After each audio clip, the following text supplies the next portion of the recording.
Starting with this thing is a yanta da da and a la la la. And the home of the brave.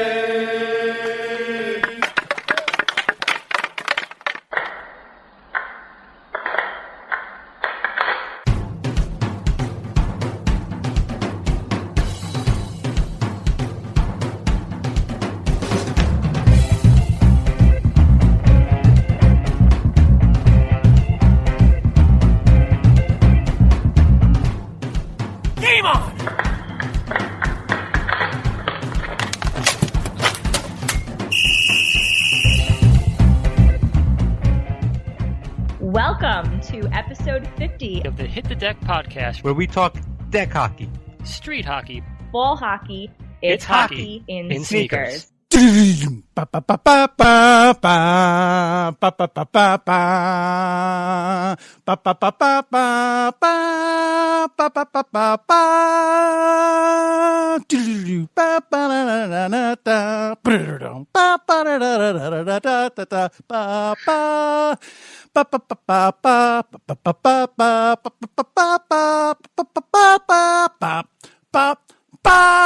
Welcome, Jimbo. Welcome, American Rhino. Is Sid Fernandez coming in from the bullpen? What's going on? What's going on? It is our 50th episode of the Hit the Deck podcast. Wow, man. Congratulations, sir. And is to great. you. Yes, it's quite a milestone, I would say. Best intro ever, by the way, from Julia all the way through the wonderful voices and guests and fans of this podcast that have made it possible to get to episode 50 and hopefully a lot more to come. Yeah, I agree with you. We couldn't have done it without them, and we couldn't have done it without you, our loyal listener. And we are ever so grateful for your patronage, and we hope that you will continue to stay with us beyond 50 and into the far-flung future, however long this ride glows, or goes, or lasts, or endures. There you go. How are you, James? I'm doing pretty well. Thank you very much. How about yourself? I'm all right. Thank you. Very cool. Yeah, I'm still trying to recover from that incredible intro. That was most impressive. Huge surprise. Well, I figure you only get a 50th episode once, so why not do it upright? Beautifully done, my friend. Excellent work. See, it's that genius and humility that has brought us to this wonderful milestone. So way to go, Mr. Gary Mack. It's great job, all told, and wonderful, wonderful work. That's a very nice way of saying I'm touched in the head.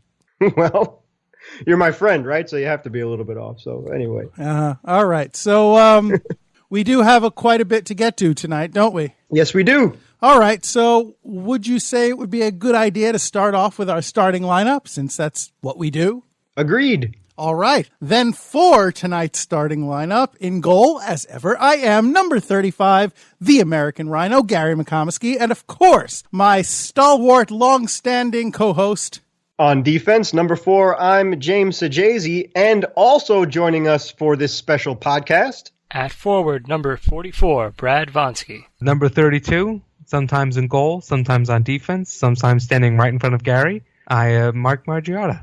And warming the bench, Hit the Deck, number 1 super fan, Sue Guarneri.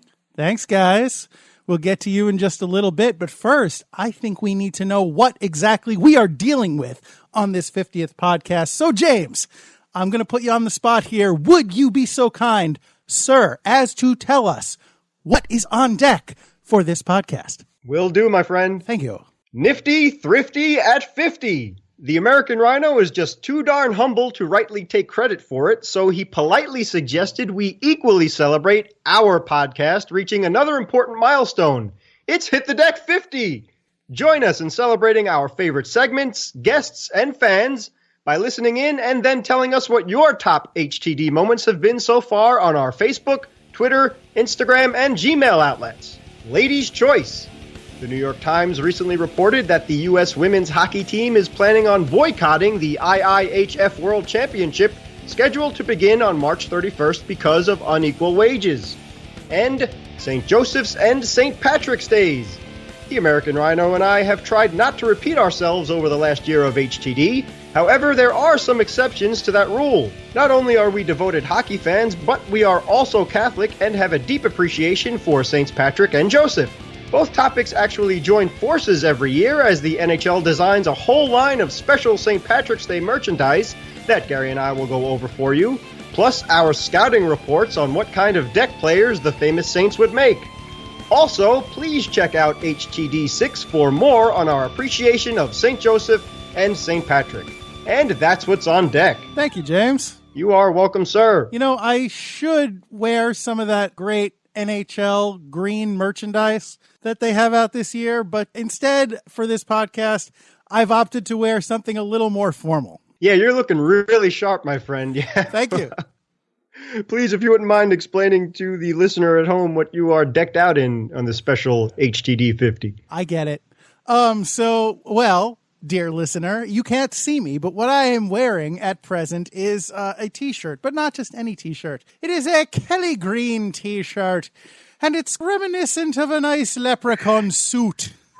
Being the 50th podcast, I thought I'd class up the joint a little bit, and it's got a shamrock for a lapel flower or a boutonniere.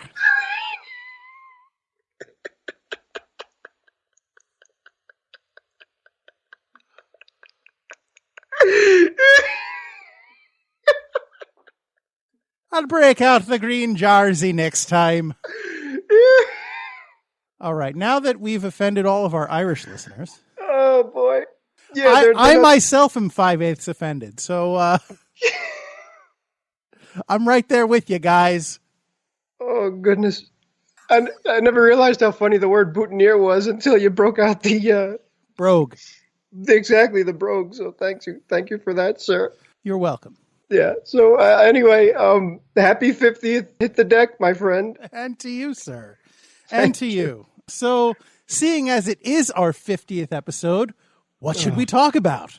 Well, you did an excellent job back in HTD 25 when you put together an incredible highlight reel. So we don't want to repeat ourselves a little bit, but exactly, I think it would be appropriate to talk about our favorite moments so far leading up to Hit the Deck and the 50th podcast. Narcissism for the win. There you go.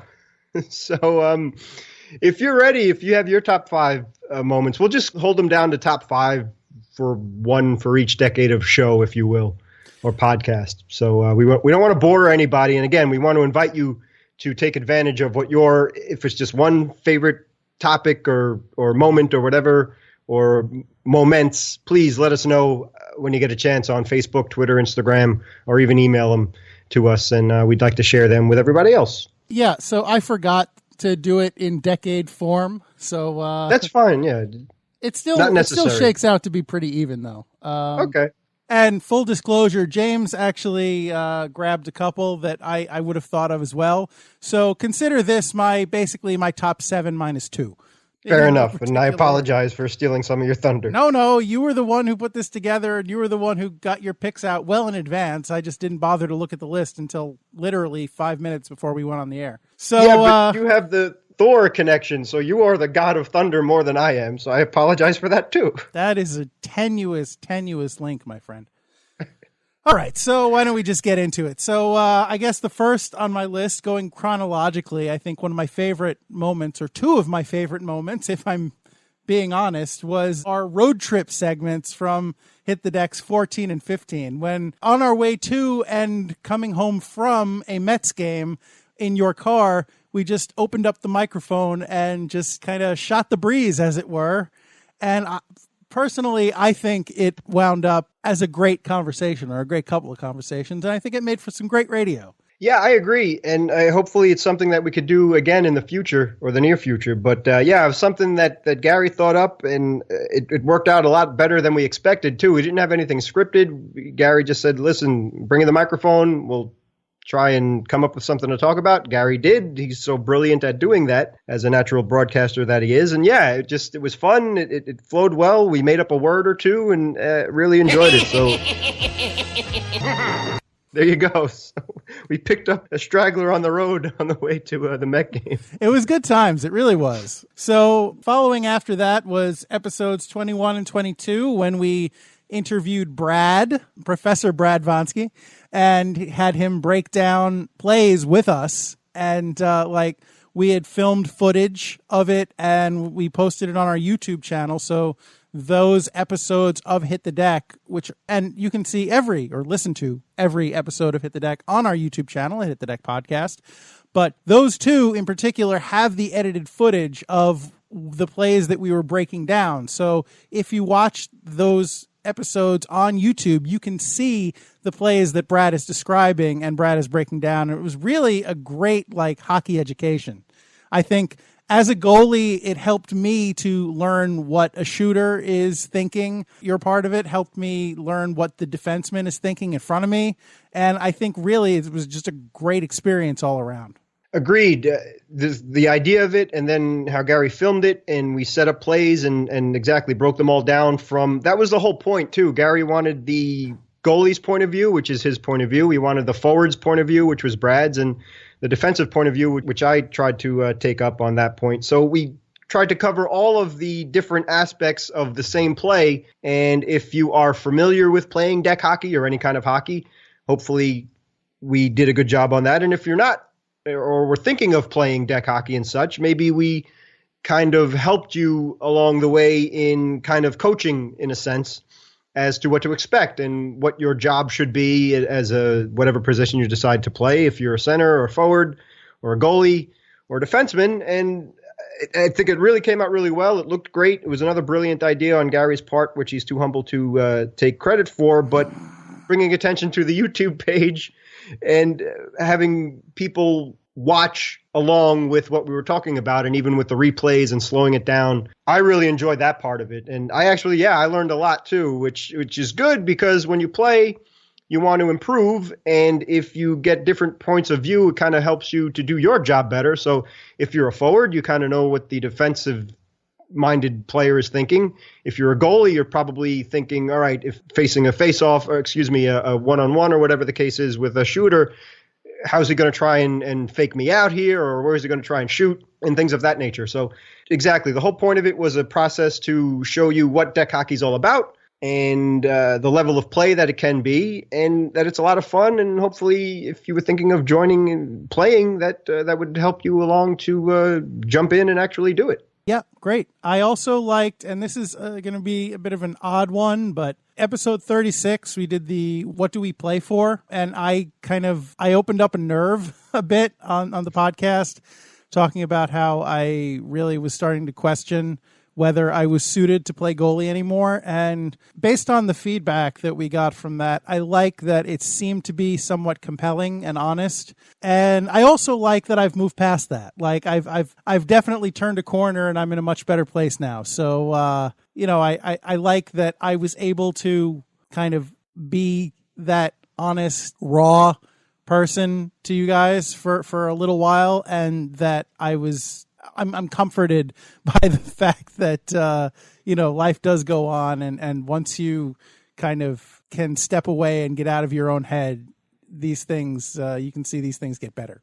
Yeah, exactly. And again, Gary and I try and practice what we preach. We're not just here to entertain you and then go away. I mean, we decided Gary mainly decided, and we agreed to do a deck hockey podcast. I'm sorry, I don't want to get you angry.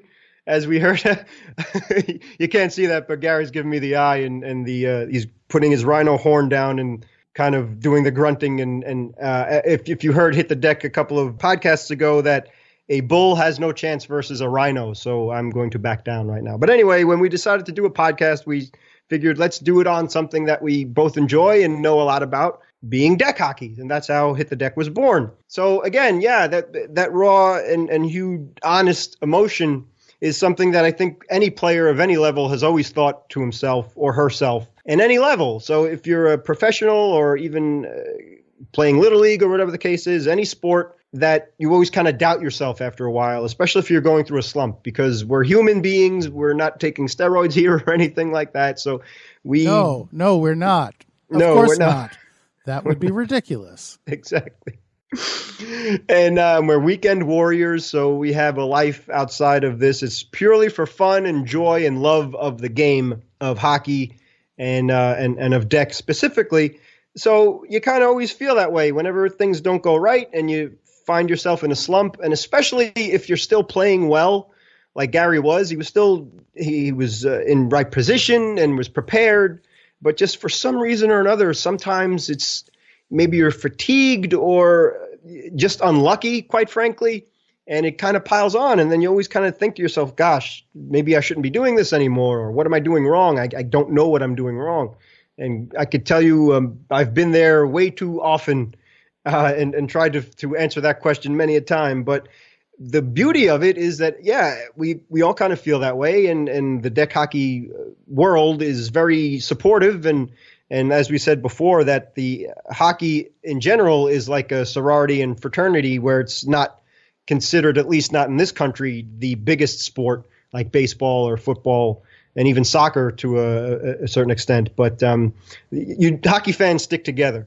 And that's the same thing with deck hockey fans, too. So we try and pick each other up and bring each other back to the fore. And exactly, Gary bounced back splendidly, and God bless him for it. But every so often that happens where hopefully you could play on a good hot streak where you do nothing wrong, but then sometimes you got to pay it back a little bit, and where you go through a slump and you just don't do anything right. So hopefully those days are few and far between. But we're very happy that the Rhino's back in full force.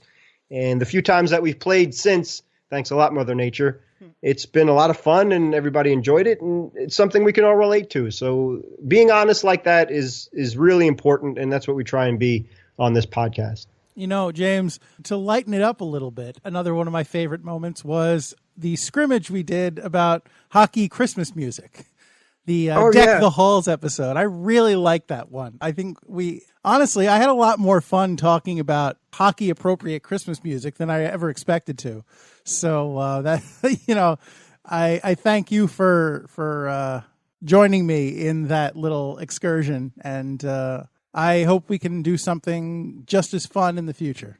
Amen to that. As a matter of fact, viewing off on my 2 cents on the top 5 moments, if you will, or things of Hit the Deck that I've enjoyed the most is exactly that's fun, out of the box thinking that we hope is entertaining for everyone out there, and something that maybe we can hold your hand, if you will, and kind of lead you into thinking something a little bit more fun that ties in deck hockey somehow to normal everyday things. But you're right. I mean, we love music, we love Christmas, and nothing's better than Christmas music. So why not see our favorite artists and Christmas songs and albums likened to a deck hockey team and roster. So, yeah, I enjoyed that one too. That was a lot of fun. And I think the last one was, I think it was episode 44, maybe, the one where we interviewed Suzanne, Superfan Sue. Yep. Just because, she's been so supportive of the podcast, and it was really interesting to have that conversation with somebody who's not really exposed to deck hockey and find out kind of what the outsider perspectives are, and maybe try and begin her hockey education and be an active part of that. And I enjoyed the conversation very much. And I look forward to the opportunity in the future when we can revisit that. Yes, absolutely. Superfan Sue is hard to try and book because she's a very in-demand and busy young lady, but I absolutely agree with you 100%. And she was someone that was always there from the get-go, encouraged us and was behind us and loved the idea and always listened in. And that's something that we really, really appreciate so much, because when we were thinking about starting a deck hockey podcast, we also had in the back of our minds that, who's going to really listen to this? And hopefully we will reach an audience out there. So anybody who has taken the time to listen, we really, truly appreciate it so much. And we hope that it is fun and entertaining. And Sue is a perfect example of someone that is so generous and cool and is a hockey fan too. I mean, as she said, she's a, diehard Devil fan and a season ticket holder at one point as well. So she knows her stuff. As a lot of female hockey fans, very popular sport among females too. So we're kind of happy to encourage that and let people know that as well, that it's not just a guy thing or something like that. We're not like that at all on this podcast, which I hope we'll even talk about in the next segment coming up after the 50th podcast celebration. But yeah, it was interesting. It was cool. And hopefully that's something that other people can relate to. And maybe we could bridge the gap a little bit for people that don't know deck hockey or maybe aren't even familiar with podcasts or something like that, because it's a really saturated genre and a lot to choose from. So a lot of people jockeying for position to get his podcast listened to. So Superfan Sue, you are the best. You definitely deserve that title, and it was a pleasure to have you on. And you're exactly right. We want you back as often as possible, and we do have some plans for Superfan Sue in the future, and we hope that they will come to fruition. So my arm is a little sore from patting myself on the back for 50 episodes. How about you, James? What were your favorite moments? Well, yeah, we kind of talked about this when we hit our official first year anniversary, but I'll go all the way back to Hit the Deck 1, True Love. It was one of the first topics that we came up with, and it was Valentine's Day around that time when we did our first official Hit the Deck, and it was kind of cool to set up what the podcast would be about and how it came about, and that we love deck hockey. We love hockey. We love deck hockey, and Valentine's Day being the day of love and amore, so why not? Absolutely. It was love at first stream. That's right. And, we were still finding our feet at that point. But even then, I think we were very excited about the prospect of the podcast. And I think that first episode really went a long way to setting up what this podcast is about, what the format is, how everything works. And I'm even now I'm impressed with how well it went, even though looking back on it now, it's, it's like night and day. But I know a lot of people feel that way when they look back at their earlier work and they're like, oh, I can't believe I was, what was I thinking? But honestly, I think we did a good job. So, 50 episodes, 49 episodes later, I would shake your hand if you were in the room with me, James. So I will just, I'll give you one of those air fist bumps that people do sometimes. So, there you go. Right back at you. But yeah, it's something that Gary always has to drive home is that he's way too humble. And we talked about this in the past, and we're not going to bore you again about this, but just being able to be a part of this is such an honor, and it's so much fun. And Gary will never admit it, but he is the driving force behind it. And I have my responsibilities that I try and contribute to the podcast, but it's really all for you because it's such a joy to watch you work. And we'll get to this in a little while, too, when you start riffing and doing your thing. And it's so entertaining and it's so funny. And it really brings home everything into one full package. So it's great. And yeah, maybe I think we did, as you said, too, hit the deck right off the bat, hit the deck running. Yes. So we try and stay consistent. And I think we thought about it beforehand. We practiced and kind of came out of the gate pretty strong. So yeah, that's why I'll say that this is 5 out of, the number 5, and then we'll go down to my first or favorite moment. But, and so we'll call before you move on, I just want to take a quick thank you for putting together nearly every topic on every single episode. You're welcome. And again, it's a pleasure because you do everything else, including recording it. And what's your next favorite memory, James? Yeah. All right. Fine. My next favorite memory or moment is Happy Hockey Halloween, which was on Hit the Deck Halloween. That was one of mine, too. Yeah. I'm sorry for stepping on your toes there. No, it was yours first. But whatever. That was fun. It was creative. Again, a good sense of what this podcast is all about, that it's supposed to be fun and hockey related.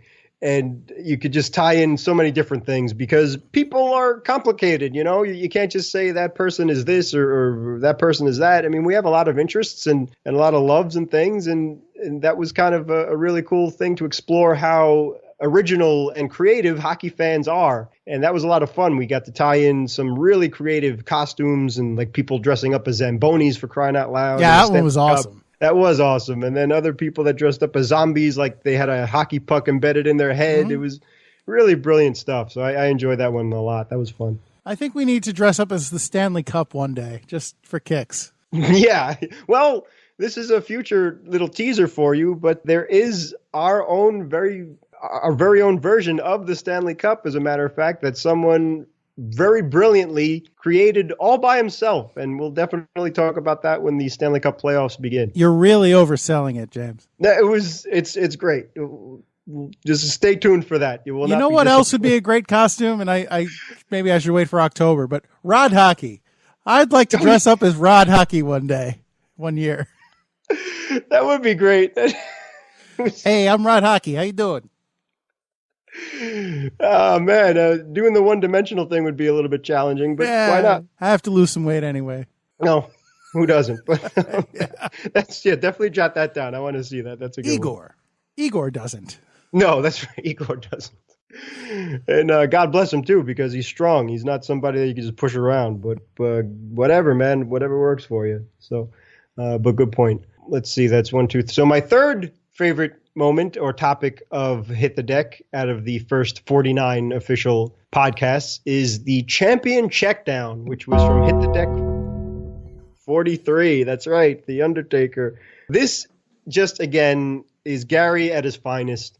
It was a great idea. It was something that was so much fun. And if you wouldn't mind just taking us through it a little bit, I really enjoyed listening to it and watching Gary do his thing so well. Okay. In very brief, because we covered this extensively on episode 43. But basically, the WWE Royal Rumble, the premise is that wrestlers get in the ring and they get thrown out over the top rope, and the last person who's remaining wins. So we took our hockey spin on it, and we decided to insert wrestlers in the deck hockey arena and decided that they would be eliminated by being checked over the boards. And so we had 10, I think, participants, and the last remaining wrestler won the match. It was close, though. It was really, really close. Very close, yes. And I was rooting for him, but I'm glad that the dead man pulled it off. But it wasn't easy. So, really, yeah, if you get a chance to listen to Hit the Deck 43, definitely do so. And I enjoyed it very, very much. And I was on the edge of my seat, too, because I didn't know what was going to happen. So it was well done. Very clever. So then from there, speaking of along those lines, was way back when in Hit the Deck 20, where Gary and I did our own deck hockey draft. Yeah, and full disclosure, I think this was my number one favorite moment from our 50 episodes. But please elaborate, James. Yeah, exactly. You should be very proud of this. So just in a nutshell, and again, you're more than welcome to listen to these Hit the Decks again on your leisure. But Gary and I came up with two teams, and the genre was, it was because of the actual NHL draft was coming up in June. So we figured let's do our own fantasy deck hockey draft. And we could pick any players we wanted in any area, if it was from novels, from movies, from TV shows, cartoons, comic books, whatever. If we could tie in a deck hockey thing, we would. And we did. So I thought I had a great team. I was very proud of it. The name of the team was the Misbehaving Few. Yep. Yeah, and just to go through it real quick, my first pick was Seabass from Dumb and Dumber, Johnny Upton from Slapshot, Sergeant Mace from the toy line Cops. And speaking of him, before, Guy, quote-unquote, Smiley Rod Hockey. Yeah. Kelly Youngblood from the movie Youngblood. He was the older brother of the star of the movie.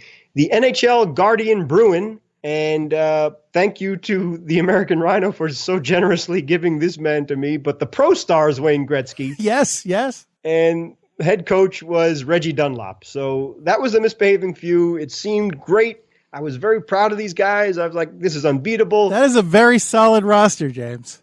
On paper, it is, until you put it up against the American Rhinos team. The Queen's Crash. The Queen's Crash. First of all, the name is brilliant because I had no idea that a gang or group of rhinos are known as a crash. It's like a herd, a crash of rhino. Brilliant. So great name right off the bat. So there, Gary gets 1 point immediately. Your first draft, if I remember correctly, I have the list of your roster here, but Casey Jones as the goaltender. Well, you need a solid goalie. It doesn't get much more solid than that. Then Harry Dresden from the Dresden Files, a defenseman, which was awesome. Batman, for crying out loud. For the third pick, forward is Batman. If you don't understand the Batman pick, then go back to, I think it was episode 7 of Hit the Deck, where we discussed our worst hockey movies.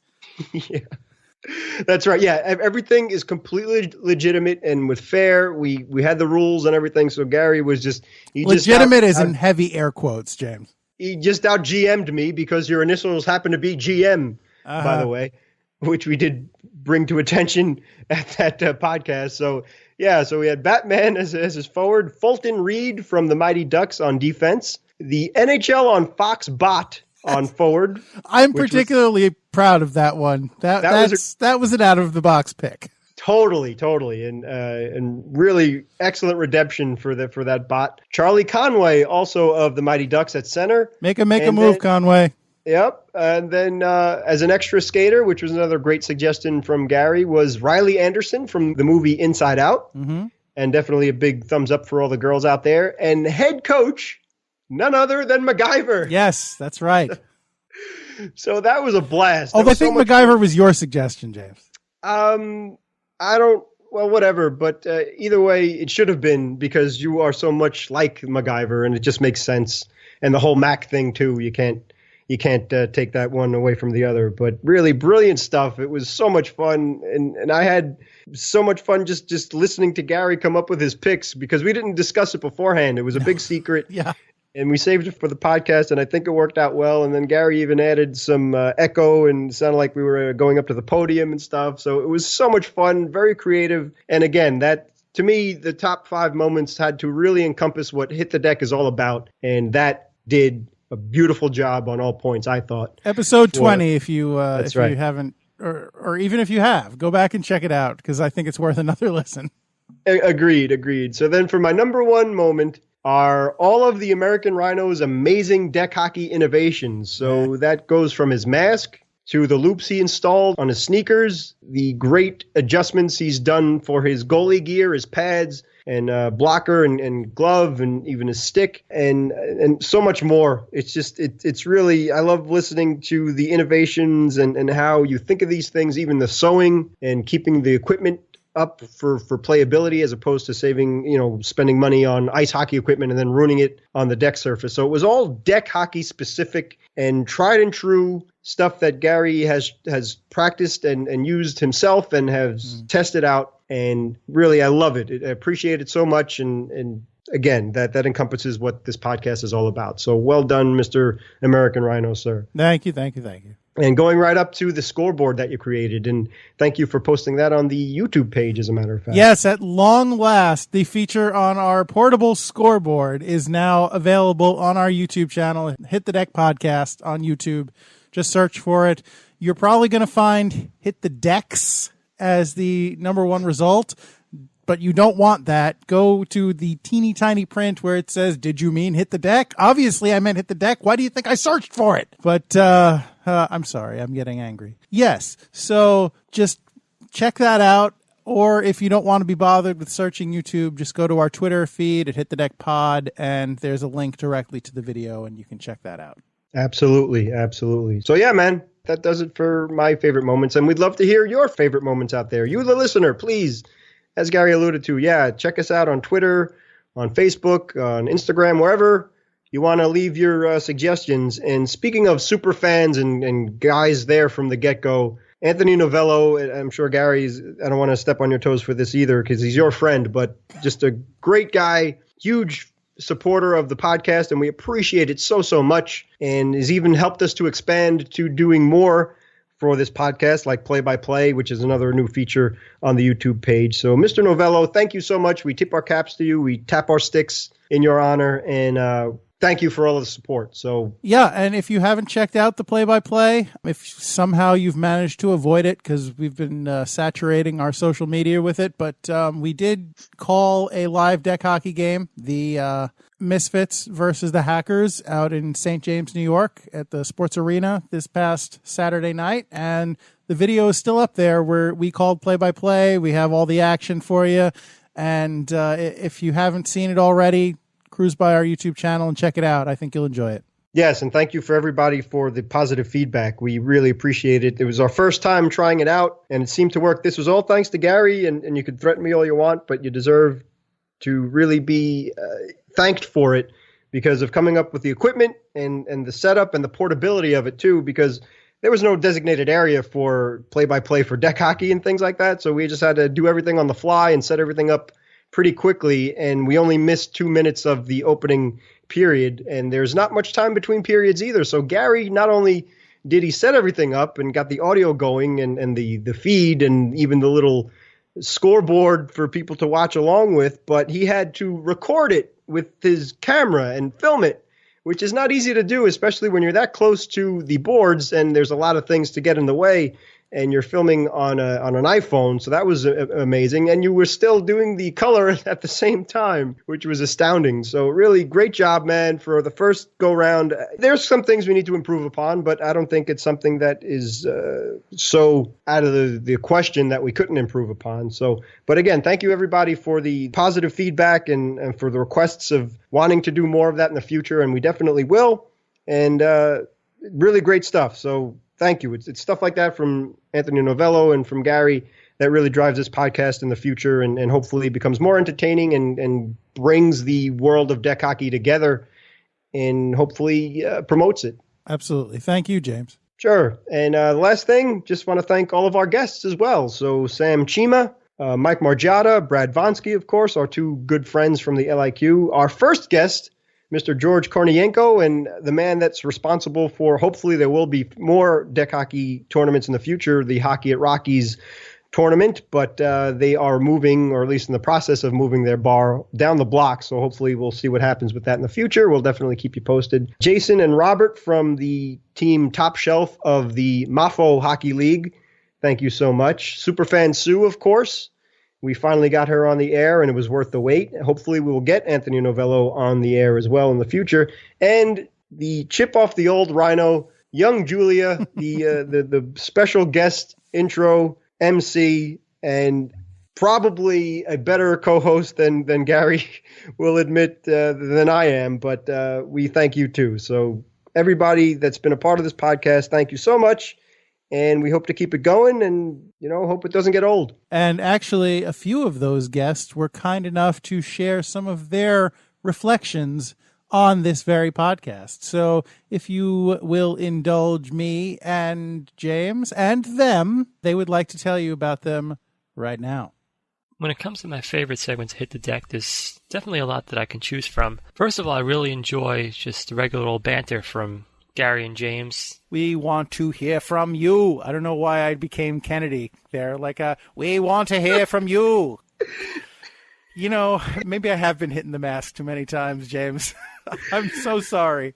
I'm so sorry. Chemistry between them is fantastic, and it makes listening to the podcast a real enjoyable experience. Plus, they're my friends, so it's great to hear them giving their opinions and sharing their great personalities. And I really like what you guys did. I mean, there's plenty of hockey podcasts, but not a lot of people really talk about deck hockey and just sort of not the unsung heroes, but, just kind of the fun ins and outs of deck hockey. I enjoy listening every week, and I hope all of you out there really do enjoy it because it's just a fantastic, insightful way to look at hockey and the whole deck hockey thing and street hockey, and show that, it's not just for kids. It's for adults, and we all really enjoy it, and it's just our way of showing our love for the game. So, I mean, I've always, when you guys said you were doing it, I was actually really excited, and I listened to almost every episode almost. As far as individual segments go, the ones that I've been on are obviously some of my favorites. Brad, Mibuki, so good to have you back. Yeah, we need you, buddy. Yeah, we are always very happy when you grace us on the podcast. But that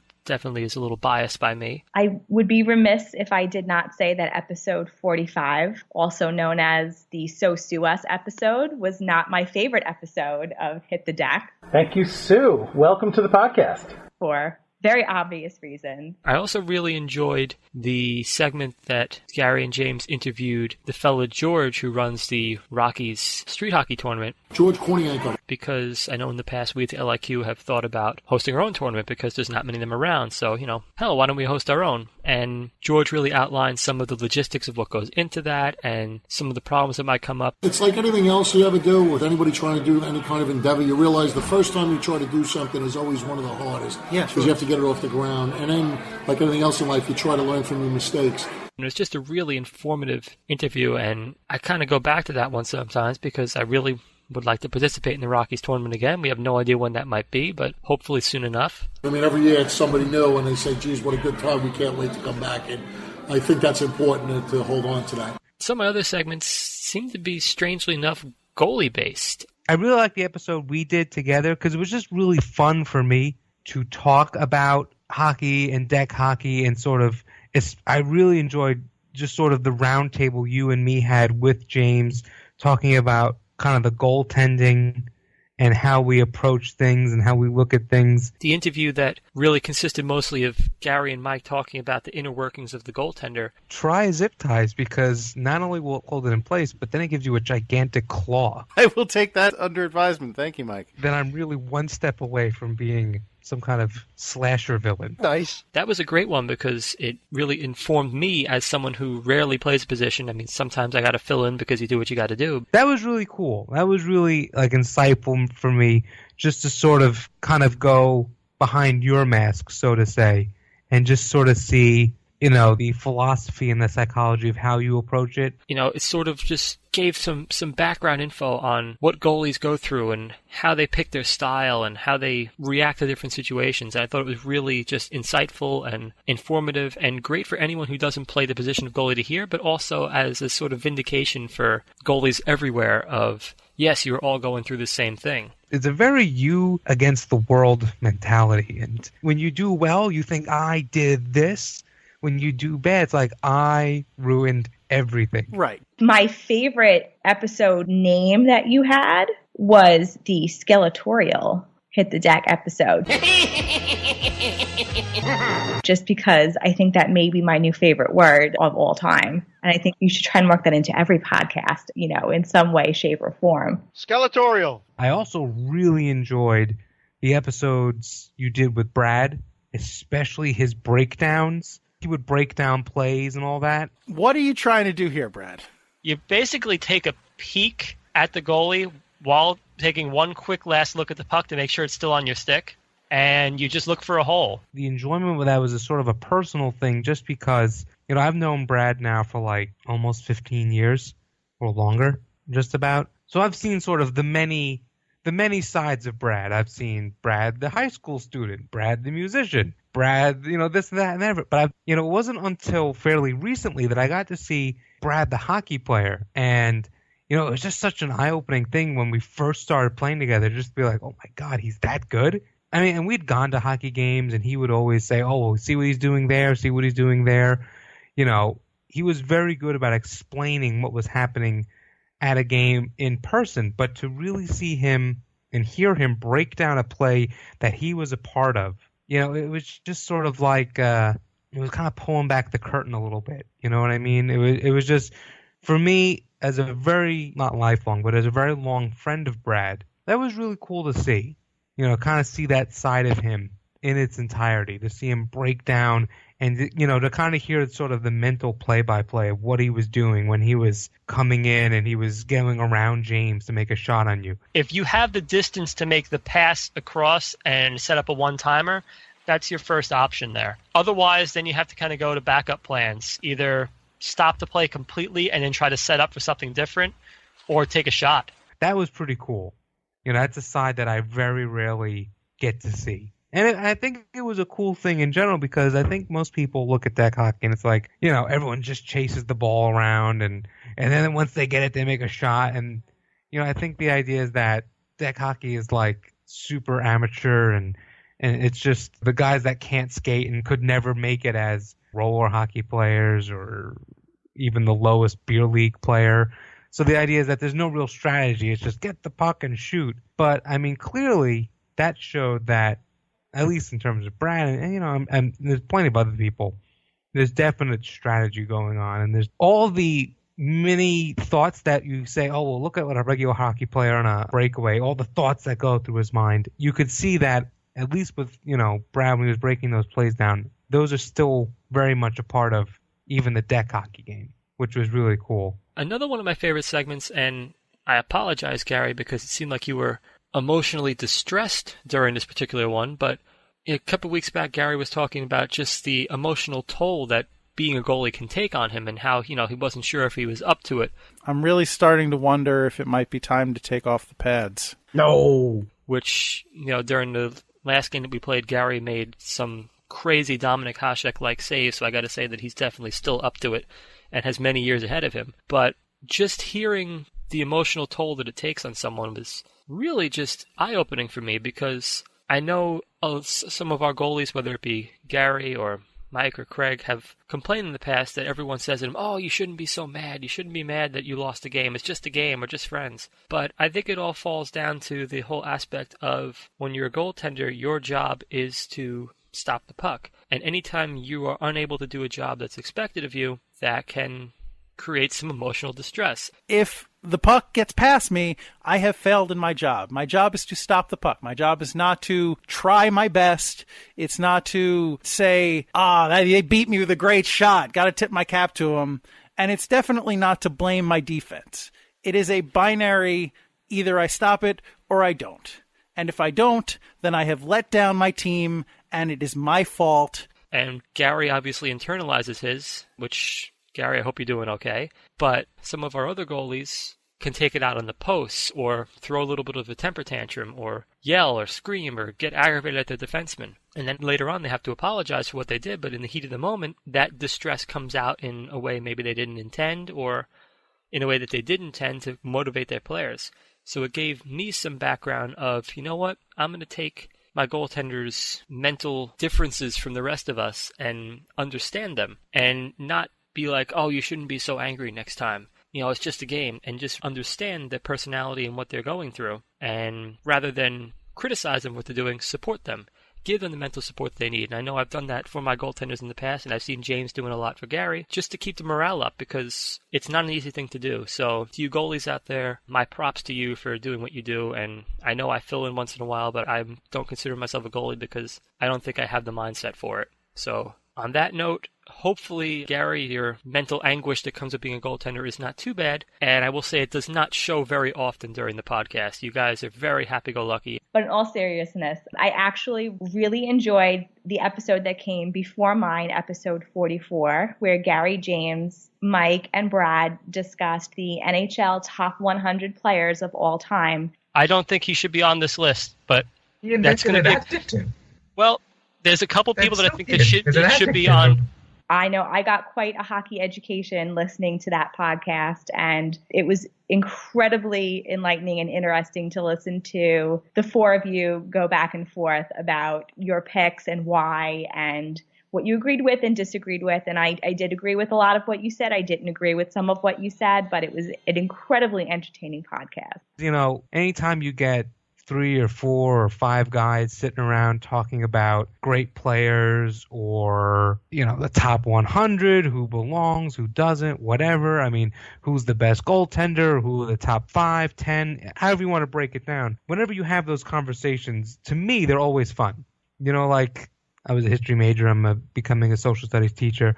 So, like, a favorite thing is sort of like, you know, for history teachers, you play the what if game. And I think that, like, that's kind of a similar thing is we just talk about players and who would translate from one era to another. You know, if you brought back, I don't know, Jacques Plante, how would he do today? Versus if you took Johnny Bauer and you brought him today. You know, I mean, I'm just trying to pull off names off the top of my head, and I'm not making a specific case and either way. But it's just like that's a fun conversation, and just to listen to it, I thought was great. You know, I really liked that a lot. So again, that was probably my favorite Hit the Deck episode to date. I have to say, and this is more of a personal anecdote, after the NHL Top 100 podcast, my second favorite podcast was definitely the WWE Royal Rumble podcast. The champion check down. For those listeners who probably do not know, Gary, James, and I kind of make it an annual tradition to go to Gary's house and watch the WWE Royal Rumble together. So that was a lot of fun to listen to you guys do that. Oh, and the goon has jumped over the boards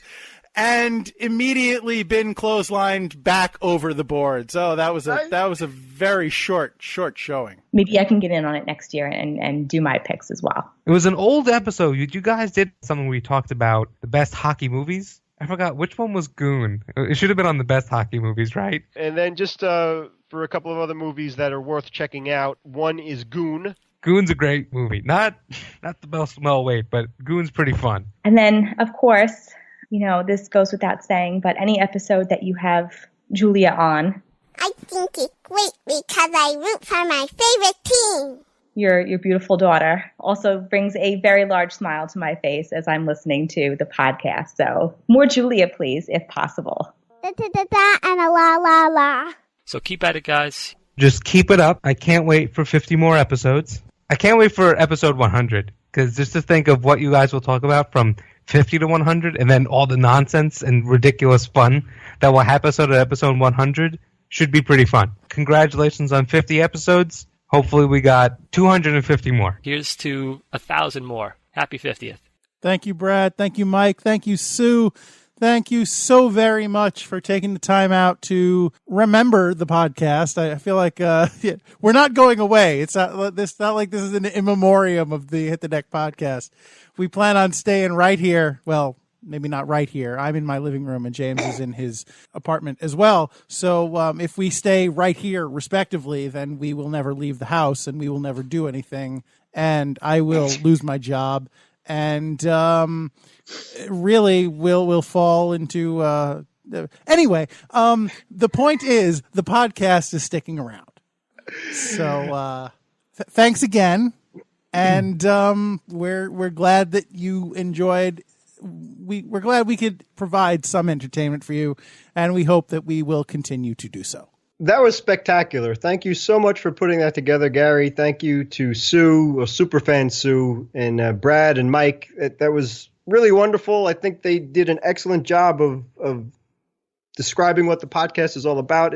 I'm really touched by that, actually. It really means a lot to be complimented by such good people that know their stuff, and that's really wonderful, high praise, and very, very much appreciated. So that was wonderful. Thank you very much, Gary, for putting that together. Oh, no, it was my pleasure. I had great material to work off of. So again, thank you to all of you who participated. And if you have some things about the podcast that you'd like to share or remember or enjoy, and you didn't have the opportunity to say them here on the podcast, please feel free to talk about it on our Facebook page at Hit the Deck, tweet at us at Hit the Deck Pod. If there's something specific that you want to talk to us about, email us at hitthedeck@gmail.com and, Instagram, what have you. And we would be very, very happy for that. Absolutely. Yeah. Just one last thing, too. There's no time limit either. As a matter of fact, whenever you get a chance to listen to the podcast, we appreciate it.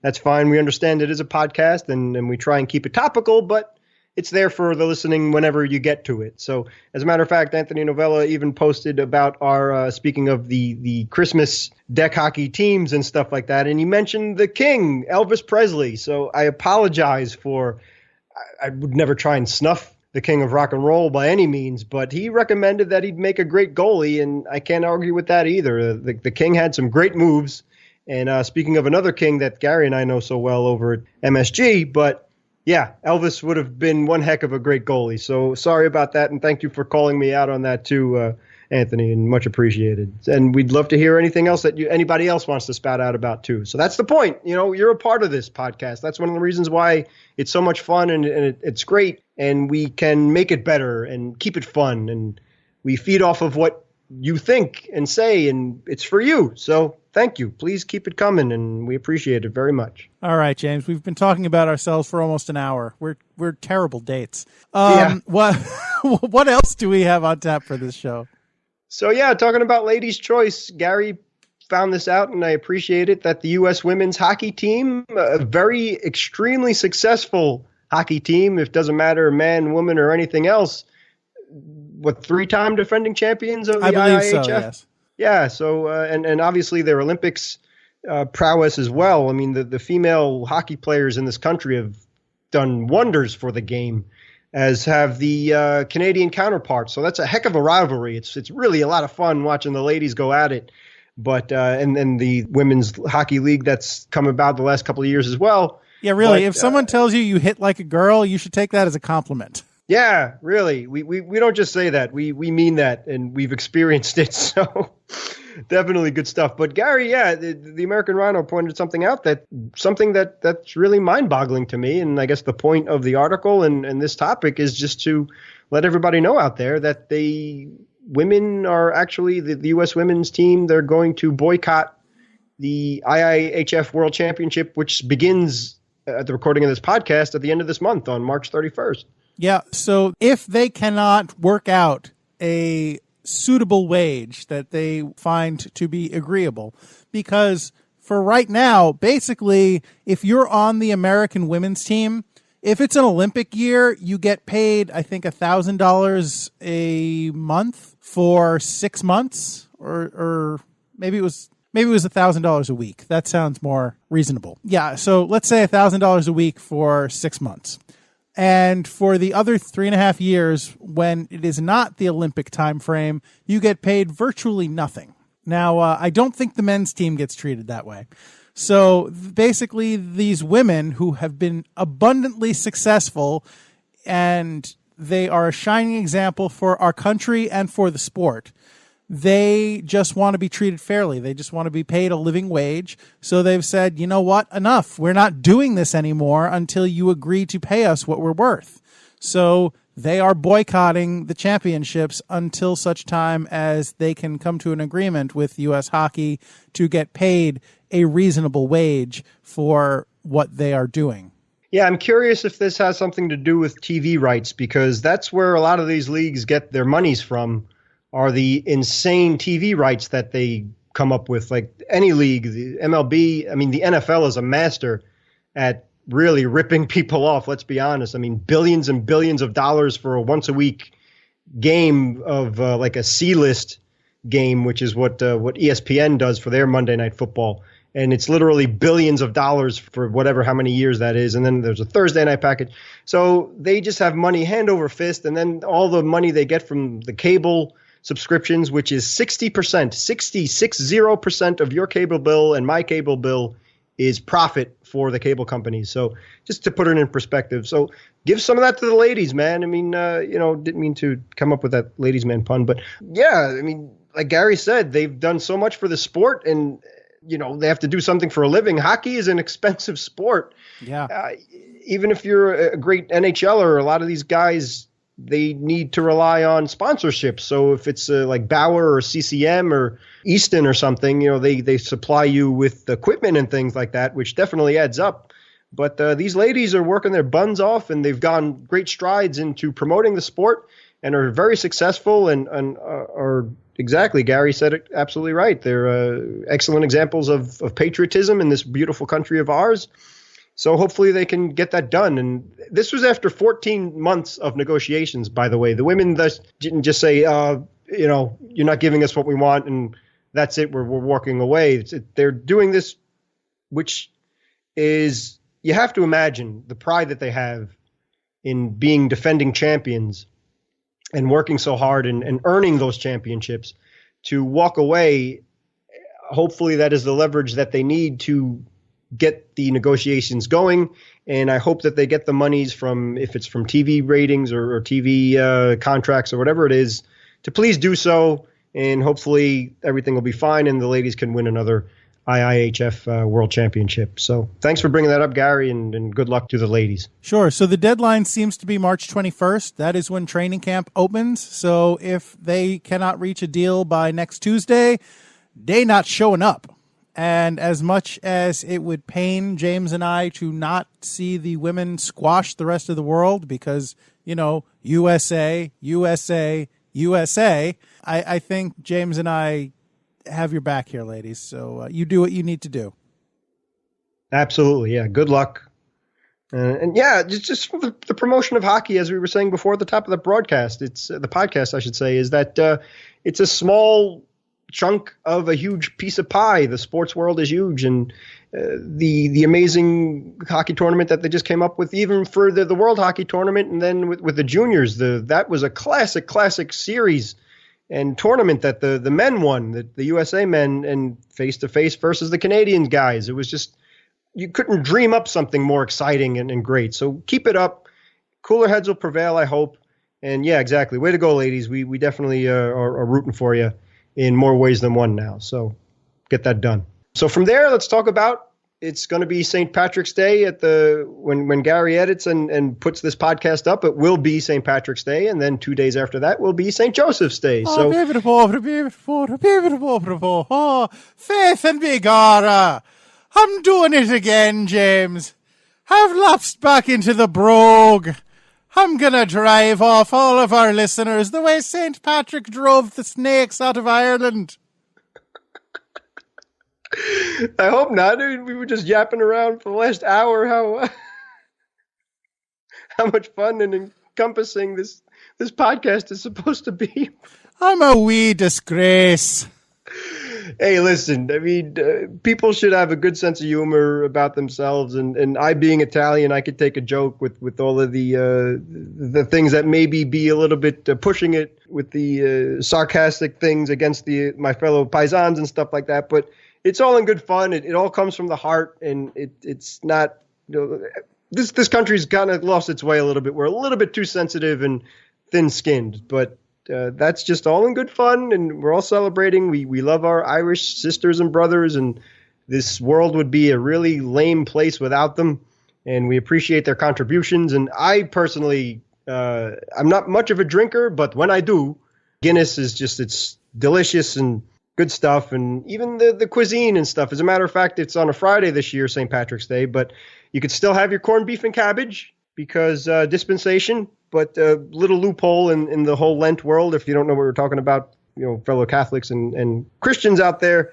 we're not supposed to have meat on Fridays during Lent. But a traditional meal on St. Patrick's Day is corned beef and cabbage. So with it being for St. Patrick, one of the most important saints that we know of and we love and appreciate, you have to kind of just give a little, don't go too crazy, and you're going to have to sacrifice something else to make up for it. But you can have your corned beef and cabbage tomorrow. And yes, Nomine Domini. It should be noted that this only applies to the Diocese of Brooklyn and Queens, James. Other dioceses, you should probably check with your local bishop to see if you are also so dispensed to be able to eat meat on this day.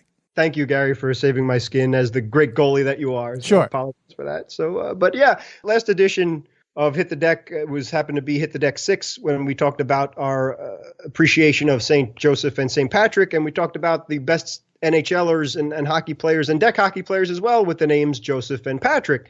And we came up with a pretty darn good list of players and great players from people that we know and NHLers as well. So this time, to make it a little bit different in terms of the deck hockey thing, I think that, and we'll talk about the St. Patrick's Day gear too in a minute as well, but I think both St. Patrick and St. Joseph would make great deck hockey players. I don't know, Gary, if you'd agree or not, but first of all, St. Joseph was a carpenter, so he could make his own great hockey stick. Absolutely. And I guarantee you, as a man as creative as you are as well, you'd appreciate that. And I guarantee you that St. Joseph's hockey stick would be a heck of a lot better than anybody else's out there. Any top-of-the-line NHL $300 stick, it would just pale in comparison versus St. Joseph's. Yeah, it wouldn't snap off the way these flimsy NHL sticks do, I tell you that. Amen to that. And St. Patrick, too, he was always known to have a walking stick. So call on his buddy St. Joseph to convert it to a hockey stick, and bam, there you go. So both guys are ready to go anytime, anywhere.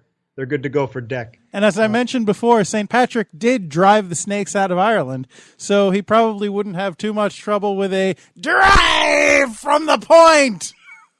Exactly right. Yeah, I think St. Patrick would be a heck of a goalie. I would, and I'd put St. Joseph on D because all that he did to protect the Blessed Mother and Jesus was second to none. The man, even to go without sleep. So God bless him for that. And so we definitely, both saints definitely have your back for the defensive points and no worries there. And both tough guys, very brave, extremely reliable, and their winning percentages are, I dare say, a perfect 1,000%. So can't go wrong with those two great saints. So happy St. Patrick's Day, everybody. Happy St. Joseph's Day, and enjoy. Yes, eat corned beef and cabbage and St. Joseph cakes and whatever other culinary traditions you care to observe. Eat, drink, and be merry, or exactly. What have you. Right, and be careful, too, and maybe even go to church, just saying. But anyway, so the NHL never forgets good old St. Patrick, and right now, as a matter of fact, if you go to shop.nhl.com, they have an entire line of brand new, I think they usually update these things if I'm not mistaken, but every year they have a St. Patrick's Day themed merchandise. So it's jerseys, it's hats, it's caps, it's shirts, it's everything. So whatever your favorite team is, they'll customize it to it. And it'll be, I'm just looking at it right now, they're green bodied jerseys and shirts. And some of them have shamrocks on them, and they have your official team logo on the front, and you can even customize your name and number on the back. And it's really cool stuff. So if your favorite colors happen to be green and white, I'm a Jet fan, so I have a for football, I have a soft spot in my heart for the green and white, and these really look sweet. You also probably have a soft spot in your head. Well, that goes without saying, but yes, absolutely. Why else would I be a Jet fan? This is what I'm saying. Yeah, just self-loathing. They do nothing but break your heart. So, but the Dallas Stars a couple of years ago, they changed their logo and team colors to just a green and white, like a basic-looking throwback, if you will. And and then these jerseys are kind of along that lines too. So if you're reminiscent of the Minnesota North Stars, perhaps.